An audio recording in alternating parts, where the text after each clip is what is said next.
Anything that deals with imagination, stretching the imagination, will be found in a science fiction convention. You've got the anime fans, you've got the role players, there's a cyber bar, which is a themed juice bar kind of place. It is an unusual grouping of people in a society that exists parallel to ordinary societies. We're here as a Star Wars costuming group. I'm one of the Imperial Stormtroopers. What I'm wearing is chain and plate. Little bearskin, of course. I'm wearing a street vampire look. Kind of like ghetto street vampire. Let me introduce you to this gentleman over here. He made everything he's wearing. I know each one of these rings intimately, and there's 30,000 in the shirt, another 2,500 in the coat. Yesterday I bought chainmail tie. I came here to kind of let people know that psychic work is not always, there's not always a lot of mysticism and hullabaloo about it. I'm here to buy cheap manga and to get gawked at. Buy cheap what? Cheap manga. This is actually the first time I've been to a sci-fi convention, so I don't know what to expect. This is probably either my third or my fourth. Okay, my ninth. Okay, it's my ninth. So what are you guys doing here this afternoon? No idea. Just coming in, checking out the con. Do you wear this every day, or is this just for icon? Every day. I'm in a band. Where are you guys from? We're from New Jersey. Enjoying the people. That's what I always come to cons for. So what brings you three here this afternoon? Sex. Lunch. Really, they care about things to a degree that a lot of people forget to do. It seems that we've had a problem with my costume maker, so I'm only half of Slave Leia. There's about like $1,000 worth of pieces. Stuff. Yeah. It's hot in the summertime, but the cod piece flips up. So, you know, there's total access, anything goes. So are you a big science fiction fantasy fan? No, that's really my dad, but I enjoy coming here because of the crafts. Once upon a time, there were only a few young people who were interested in what is now known as science fiction. It used to be you could only get your science fiction in magazines. You couldn't get science fiction anywhere else. It doesn't seem like real science fiction when you see it on the screen. A lot of what goes on isn't plausible. Armageddon or Deep Impact or this latest one is the core. The only science that seems to be in the core is that there in fact is an Earth and it does in fact have a core. My big interest is pointing out to people that not that there is science fiction, but that there is good science fiction and so-called bad science fiction. Stargate SG-1 down, Farscape up. Yeah. Totally. That is science fiction that educates versus science fiction which titillates, is adventurous, and has maybe no grounding at all in science. We are all science fiction writers. I had a vampire sex change story, time travel. It's a zombie story called The Last Supper, and it's about what happens after the last zombie eats the last human and is left being hungry forever.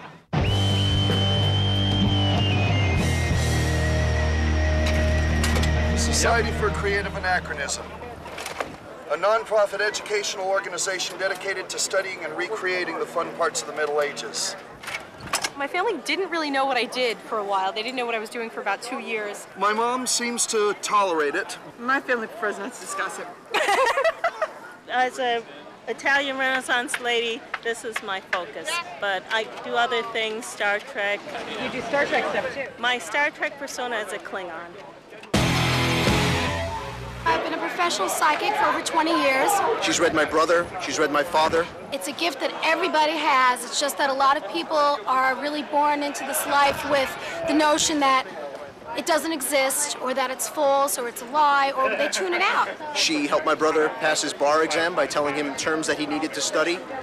And she's never studied law, and it's very frightening to me, as I'm an optometrist and I was trained to think scientifically, to see something that has no scientific explanation. So it's fascinating to me, and one day I hope to be able to understand it.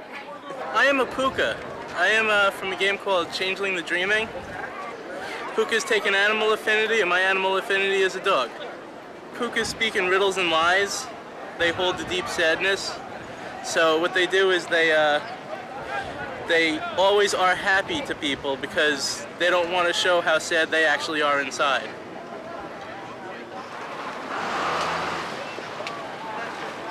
You come to a lot of these things? Yes, we do.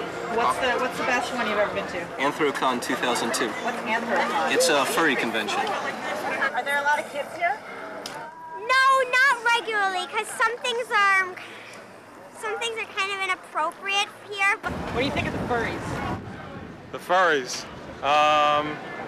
What people do in the privacy of their own bedrooms is entirely up to them. So you dress up as animals? Yeah, sort of. I don't want to say it because it's so inappropriate. It's not meant to be on TV. I'm serious. Yes. Let's go one, two. Are you a furry? Technically. No, Sing like a furry. Oh, he's a plushie. It's ready for you, Allie. Shut up. She's not too furry. No, I don't. Technically, right. No.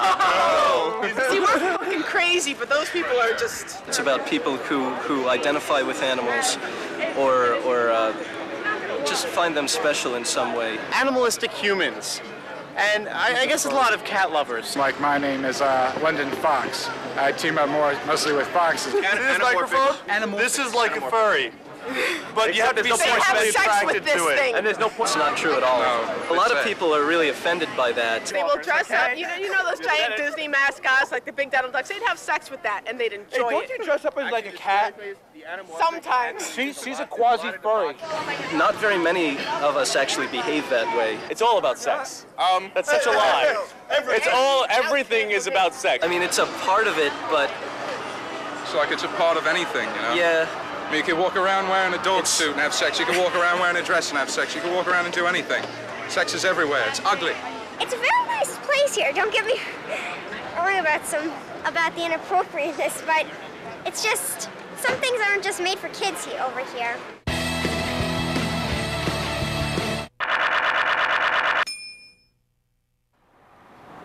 It's worth my car getting totaled. It's worth me almost dying. If I'm here to see Cher and I'm alive to see it, it's worth it. Because she is living proof. Do you know who this is? This is a former Grand Empress of Tennessee. Truly. People watching is terrific. Yeah, I mean, look at them. God. You think you're mature enough to handle it? Yeah. As long as I just keep my eyes peeled and then shut them quickly. There ain't no reason to deal with dumb shit like that, and you dropped the beer! What the hell? This is life. Scotty, you didn't say that's good shit, man. Right there. This is life. That's all right. We got more. We come prepared. Camera on him. Because he's being a real jerk right now. The thing is, come on. You're like the guy. You're like the French, you know that? You suck.